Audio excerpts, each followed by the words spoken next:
19h31, dans Europe 1 Soir, nous sommes toujours avec Alexandre Malafaye, président du think tank Sinopia, et Raphaël Steinville, journaliste au Journal du Dimanche. On se demande à quoi pourrait ressembler la riposte iranienne, peut-être dans les prochaines heures, dans les prochains jours, après les déclarations ouvertes depuis la mort d'Ismail Haniyeh, chef politique du Hamas. Tous les ennemis d'Israël ont juré de faire payer. Dans les rues, on l'entendait tout à l'heure avec Ariane Ménage, notre correspondante Europe 1. Dans les rues d'Israël aujourd'hui, eh bien, on se prépare. Quel va être le scénario dans les prochains jours? Raphaël Steinville, on se demandait s'il y aurait une riposte ou non, de quelle ampleur elle serait, quel calendrier. On a appris aujourd'hui que Gérald Darmanin demande le renforcement de la protection de la communauté juive en France, les athlètes, les lieux de culte, de la communauté juive qui est renforcée. Est-ce que la France pourrait être une cible ?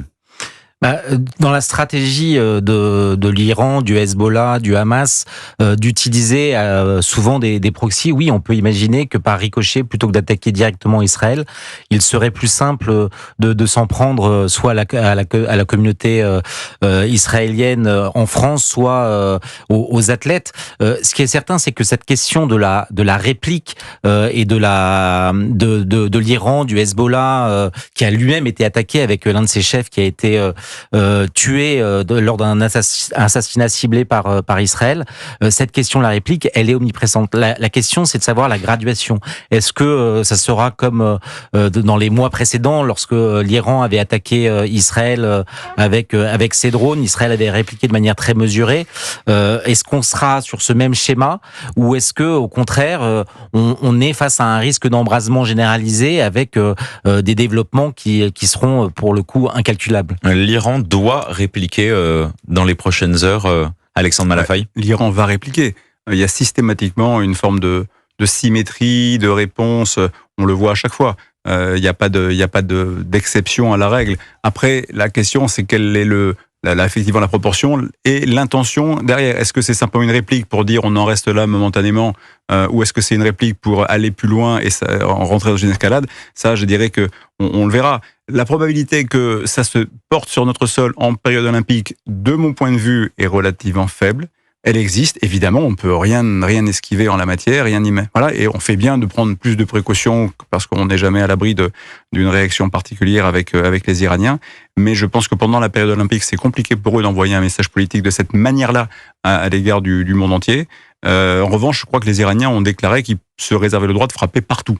Voilà, donc ça ouvre évidemment beaucoup de lieux pratiques, mais c'est vrai que la période est plutôt favorable aux offensives israéliennes, puisque entre ce qu'ils ont fait avec Ismail Haniyeh, le chef militaire du Hamas qu'ils ont également éliminé il y a une quinzaine de jours, plus la riposte plutôt réussie au Yémen, on voit bien que là ils ont un avantage et que de fait forcément de l'autre côté on va chercher à réagir. Et puis il faut imaginer l'affront qui a été fait aux Iraniens d'éliminer quand même le chef du politique du Hamas sur leur territoire dans une résidence protégée. Enfin, c'est un coup de maître extraordinaire. Et comment cette opération a été menée? On a appris selon le New York Times qu'apparemment c'était une bombe déposée dans la résidence d'Ismail Haniyeh à Téhéran il y a 2 mois, qui a été activée. C'est d'ordre à rendre fébrile le gouvernement iranien.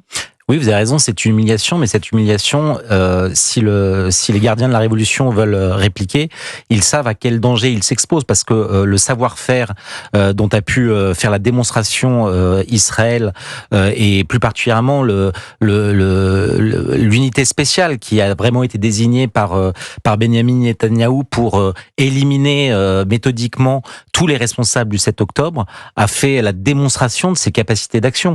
On évoquait cet engin explosif qui a été placé plusieurs semaines, voire mois, dans cette résidence qui devait accueillir Ismail Haniyeh.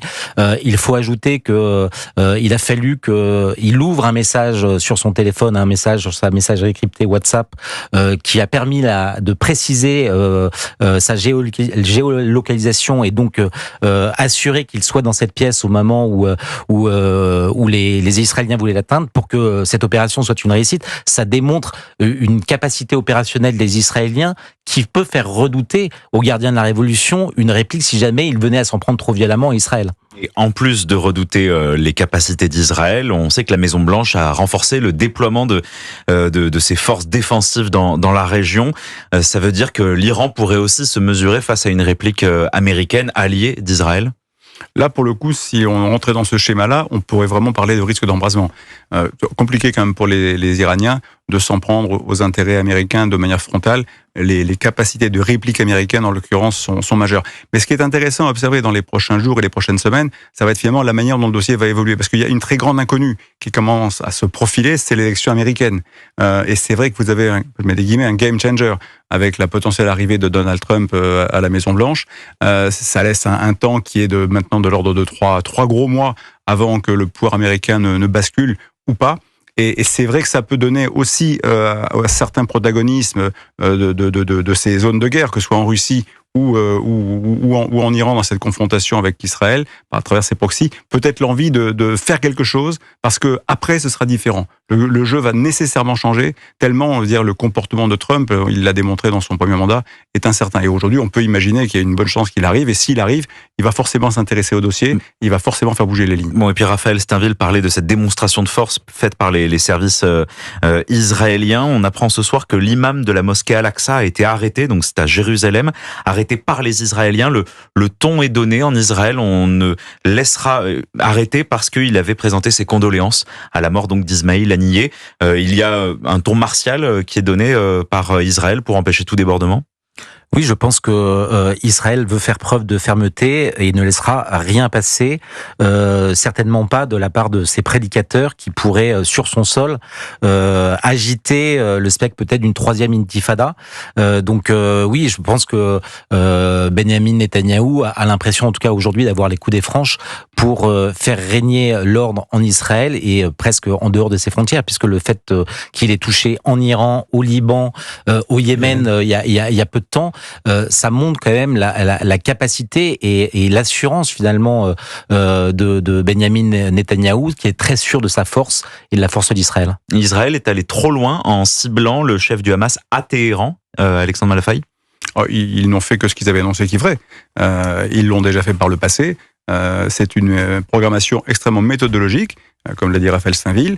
Les Israéliens savent très bien faire. On les a attaqués, ils se défendent. Alors ils se défendent sur deux fronts, à la fois bien sûr sur le territoire gazaoui, parce qu'ils veulent éradiquer militairement le Hamas. Ça, c'est un sujet dont on pourra largement reparler, parce est-ce qu'on peut vraiment éradiquer une force combattante comme celle-là de manière pérenne et durable? Par contre, on peut la mettre en difficulté, on peut la neutraliser pendant un certain temps. Est-ce que ça empêchera les têtes de l'hydre de repousser? C'est toute la question que tous les observateurs se posent. Mais en tout cas, on peut faire un grand mal à cette organisation sur le terrain. Et puis bien sûr, tous ces représentants qui sont pas dans la bande de Gaza sont des cibles. Et je pense qu'ils ont tous intérêt, et je pense que les messages sont passés, à être évidemment très attentifs à ce qu'ils font et comment ils se déplacent et même à ce qu'ils consomment, parce que franchement, je crois qu'ils sont parfaitement dans le collimateur. Cette stratégie-là, elle a toujours marché, et c'est vrai qu'on peut reconnaître à Israël un certain génie en matière de capacité à éliminer ses adversaires. Mais cela dit, il n'est pas le seul pays à faire ça. Les Russes, quand ils ont décidé d'éliminer les opposants, sont très forts également.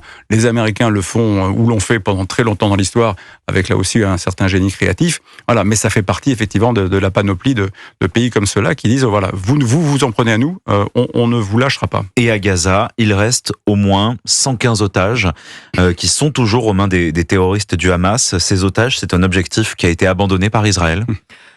Non, je ne crois pas que ça a été un objectif qui a été abandonné. Ce qui est certain, c'est que, en revanche, l'assassinat ciblé d'Ismaïl Haniyeh rend plus délicat, plus compliqué leur libération, ou en tout cas les négociations, puisque c'était l'un des maîtres d'œuvre des négociations avec Israël.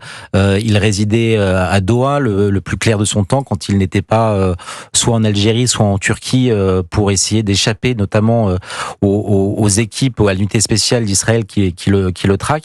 Et donc sa disparition rend plus compliqué, en tout cas pour un temps, de pouvoir envisager dans les jours ou semaines à venir une libération de ces otages, et notamment de nos deux otages franco-israéliens. Benyamin Netanyahou prend encore l'hypothèse de les libérer, ou avec ses attaques, il a fait un trait sur cette hypothèse? C'est une question douloureuse. On peut quand même se demander si depuis le départ, finalement, cette question-là, il l'a pas tranchée. C'est-à-dire que, ok, il faut s'occuper des otages, mais dans tous les cas de figure, c'est pas parce qu'il y a des otages qu'on va renoncer à mener notre opération jusqu'au bout pour éradiquer ceux qui nous ont fait du mal. Voilà, et cette espèce de guerre totale qui a été déclarée au Hamas en terre gazaoui, et puis vis-à-vis de ces différents leaders, l'emporte sans doute, en termes de considération stratégique, sur la dimension humanitaire, parce que finalement, ce chantage en disant on vous a tué 1200 personnes dans des conditions insoutenables, mais on a maintenant 200 otages, donc vous allez avoir besoin de faire preuve de retenue, sinon on va leur faire du mal. Je crois que ce chantage-là, ils n'ont pas voulu y céder.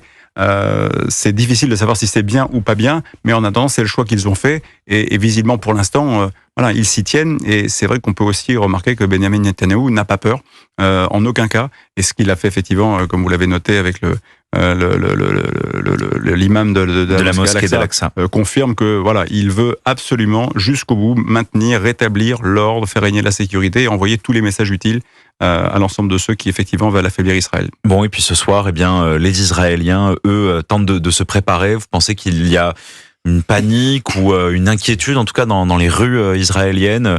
On se rappelle, il y a quelques mois en avril, quand l'Iran avait bombardé, il y avait une certaine appréhension.